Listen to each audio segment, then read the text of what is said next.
En esta ocasión quiero compartir con ustedes esta videoconferencia que tiene dos contenidos esenciales. Uno es la retroalimentación de lo que hemos venido viendo en la clase de sociología y el otro tema tiene que ver con los clásicos de la sociología. Pero recordemos que la sociología es una ciencia social. ¿Y por qué? Porque su objeto de estudio son las relaciones sociales que se producen dentro de grupos humanos. Quien es considerado el padre de la sociología es el francés Auguste Comte. Pero también hemos venido estudiando aquellos factores que incidieron en el surgimiento de la sociología. Tenemos la Revolución Francesa, que inició en 1789 y en la cual se dieron algunas declaraciones importantes en beneficio de la libertad del pensamiento, de la igualdad del ser humano. La Revolución Francesa surge como una respuesta a la formación del antiguo régimen y que hay muchos principios que son importantes para las sociedades de la época, pero también para sociedades actuales. La Ilustración, conocida como el siglo de las luces en el siglo XVIII, y esto obedece porque el hombre comenzó a hacer uso más sistemático de la razón. Los ilustrados utilizaban un término que se llamaba hay que ilustrarse, que significa hay que educarse racionalmente. Y la revolución industrial, que trastocó muchos de los aspectos de la vida política, económica y social de las sociedades europeas, con todos los cambios en cuanto a la relación entre la persona que tiene el medio de producción y ahora el que se convierte en el proletario, el que va a trabajar a esa fábrica y que en ciertos momentos, ¿verdad? Esa relación es estudiada por los sociólogos para determinar cómo se da la dinámica social. Cuando estudiamos sociología hablamos de precursores, que son los que comenzaron a hacer las primeras interpretaciones de la sociedad, de los fundadores, que crearon las bases de las primeras teorías sociológicas, y los clásicos, que tiene que ver con aquellos grupos de pensadores que consolidaron las grandes corrientes sociológicas. Dentro de ellos tenemos los aportes de Marx a la sociología. Hay que recordar que Carlos Marx fue economista, periodista, filósofo, sociólogo. Y los cuatro pilares de los aportes de la sociología tienen que ver con la lucha de clase, que él aborda desde el punto de vista histórico para que la sociedad vayamos comprendiendo cómo se ha manifestado la lucha de clase. Recordemos que en 10º grado que se desarrolla la asignatura de economía, se les explicaba a ustedes en relación a las formaciones socioeconómicas. Ahí está la comunidad primitiva, el esclavismo, el feudalismo, el capitalismo y el socialismo. También el proletariado, que es el que vende su fuerza de trabajo, el trabajo enajenado, que se refiere más que todo, ¿verdad?, a que el proletario cede su derecho como individuo y en cierto momento este proletario, que es el que está trabajando en la fábrica,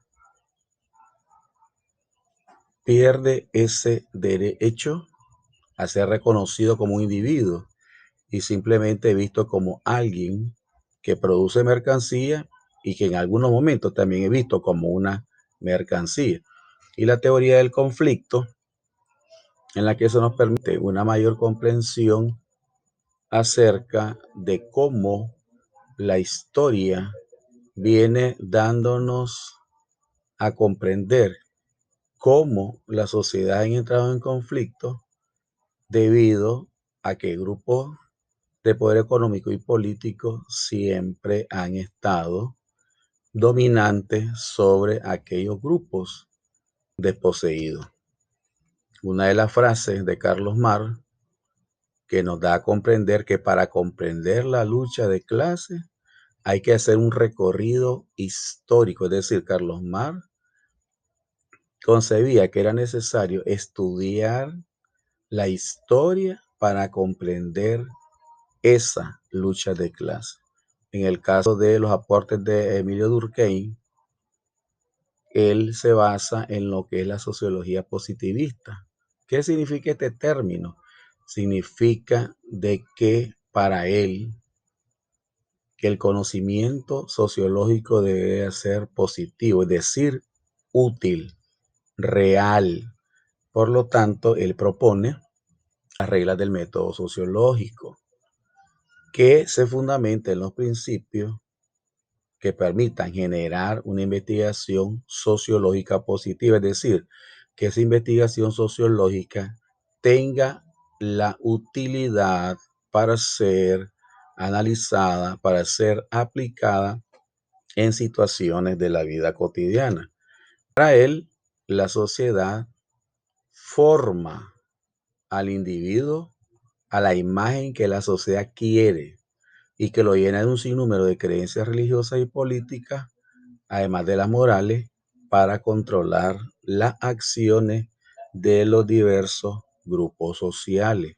En otras palabras, lo que Emilio Durkheim trata de establecer a través de sus aportes a la sociología es que es necesario el uso del método científico donde se desarrolla un sinnúmero de procedimientos para hacer una investigación que sea útil, que sea real, que tenga un fundamento científico para la comprensión de la dinámica social. Y en el caso de Max Weber, él hace su aporte a la sociología a través de lo que es la sociología comprensiva. Pero Weber va más allá porque él ahora establece que dentro de la dinámica sociológica hay que establecer nuevas reglas y conceptos.